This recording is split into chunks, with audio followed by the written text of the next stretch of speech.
Pronunciamentos do juiz. Meus amigos, esse é um tema tranquilo, abrange artigos 205 a 203 a 205 do CPC, embora seja pouca coisa. E também um conteúdo fácil, é muito cobrado. Minha preocupação aqui não está, basicamente, em você saber o que é despacho, decisão interlocutória e sentença. Eu vou falar disso, mas é o mais tranquilo. O que me preocupa um pouco mais é a questão das decisões monocráticas e também dos acórdãos, tá? Mas vamos por partes, nós não vamos aqui nos atropelar, o importante é a gente começar entendendo o seguinte, tá? O juiz, ele poderá praticar alguns atos materiais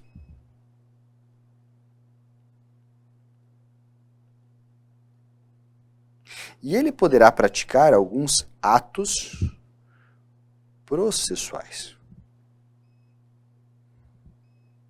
Vamos lá. Quando eu coloco aqui que o juiz pratica, por exemplo, atos materiais, você vai pensar no quê? Aí o juiz que controla a legalidade na sala de audiência. Se alguém chegar ali um pouco mais exaltado na sala de audiência, o juiz dá uma segurada no cara, dá uma reprimenda, diz, vamos devagar aí. Se você continuar causando algazarra, eu vou te convidar a sair. Certo? Então, ele vai exercer o que nós chamamos de poder de polícia.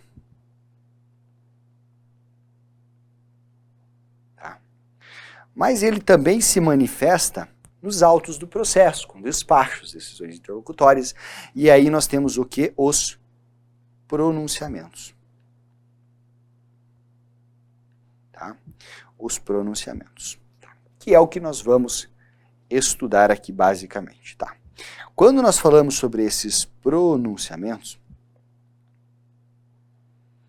você tem que pensar o seguinte, eu estou olhando para a estrutura do Poder Judiciário como um todo. O que eu vou encontrar? Eu vou encontrar órgãos de primeira instância, as varas, e encontrarei também o que? Órgãos de segunda instância ou instâncias de superposição, que envolvem os tribunais.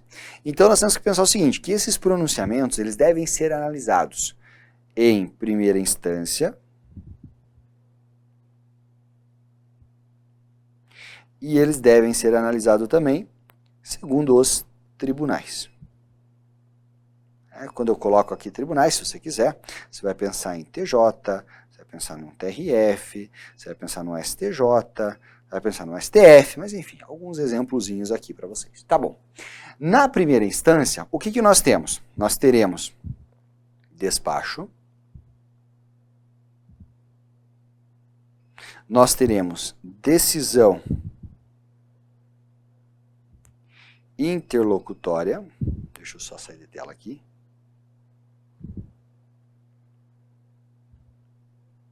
e nós teremos sentença. Ok? Ótimo. Então nós temos os dois. Aí você tem que saber o quê? Você vai ter que saber a espécie. Tá? Veja só, quando eu falo aqui, pessoal, sobre despacho, despacho não decide. Tá? Então, quando eu olho para o despacho, deixa eu até puxar um pouco mais aqui, o que você vai lembrar? Você vai lembrar o seguinte, que o despacho ele não tem caráter decisório.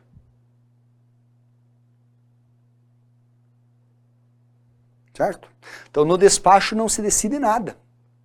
O despacho é um ato meramente de impulsionamento do processo. Vamos até puxar essa palavrinha aqui. O despacho ele tem um caráter de impulsionar.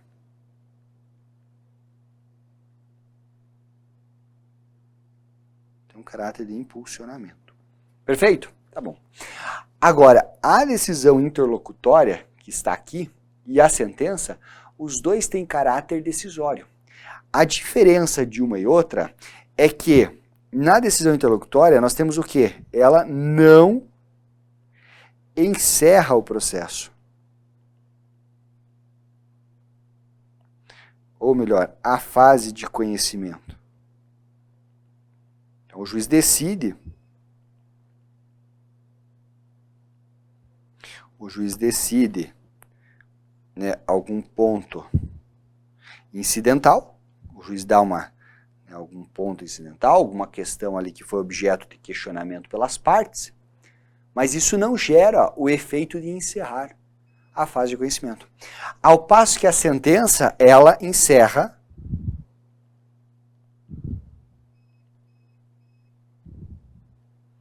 a fase de conhecimento. Então aqui nós estamos olhando para quê? Não decide nada, decide, decide. Diferença é esse não aqui. Né? Basicamente aqui a diferença está nesse não que eu acabei de marcar. Beleza? Então tá. Aqui tem um ponto que eu gostaria de chamar a atenção de vocês, tá? Eu preenchi todas as informações, vai ficar nos slides. Ó, inclusive esses slides você sempre encontra no primeiro link que está na descrição, que é lá no meu canal de Telegram. Tá? Você sobe para lá, você vai encontrar.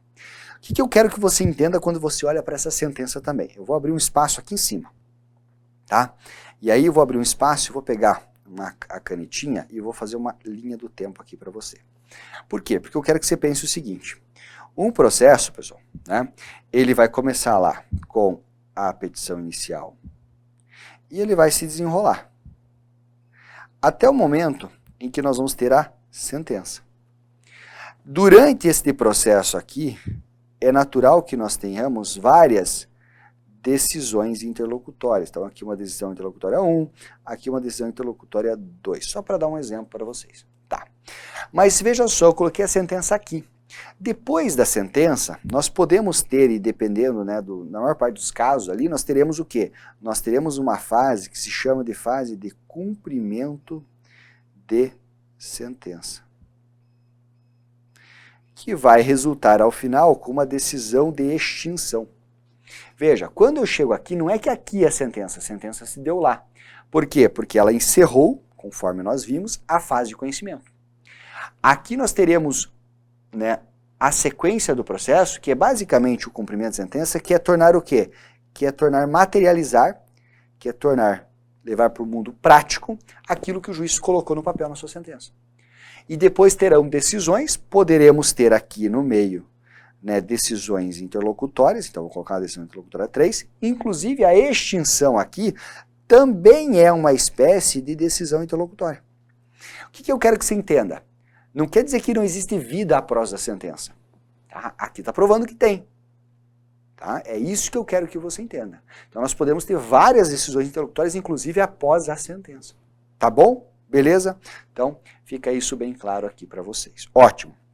E aí eu já posso seguir com a nossa análise. Né? Nós analisamos, portanto, a questão, né, primeira, a questão da primeira instância.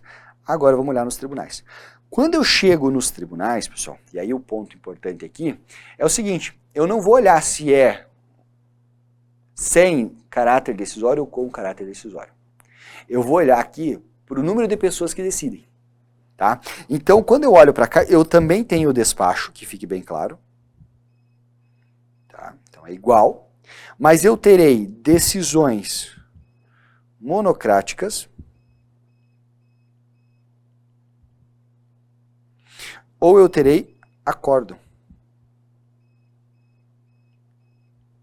Certo?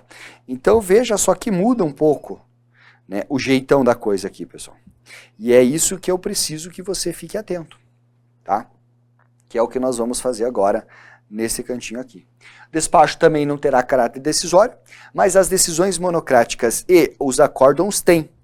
A questão é o seguinte, quando eu olho para a decisão monocrática, eu tenho um só julgador. Que veja, embora seja a regra, quando eu estou falando aqui na primeira instância, aqui não é. Aqui são órgãos colegiados, tribunais. Então, uma das características dos tribunais é ser um órgão colegiado. Mas mesmo diante de um órgão colegiado, eu poderei ter decisões dadas por um único julgador. Ainda que seja uma decisão final, e aí eu já vou puxar essa setinha aqui, ainda que os dois tratem de uma decisão incidental, ou final. Certo? Olha que legal. Quando eu olho para a sentença, eu tenho decisão final. Quando eu olho para a decisão interlocutória, eu tenho decisões incidentais. O fato de ser decisão final ou incidental não implica em nada, não altera nada aqui, certo? Então, um só julgador. E ao passo que eu terei aqui uma decisão colegiada, que é o que se espera do tribunal. Tá bom? Ó, só um bisuzinho. De uma decisão monocrática, geralmente cabe agravo interno para o órgão colegiado analisar. Olha que bacana? Completaço? Dá uma olhada em tela cheia para você ver, tá bom? Vai ficar à disposição para você poder baixar depois. Legal, pessoal? Em relação aqui a essa parte dos pronunciamentos, basicamente era isso que eu precisava que você soubesse, tá?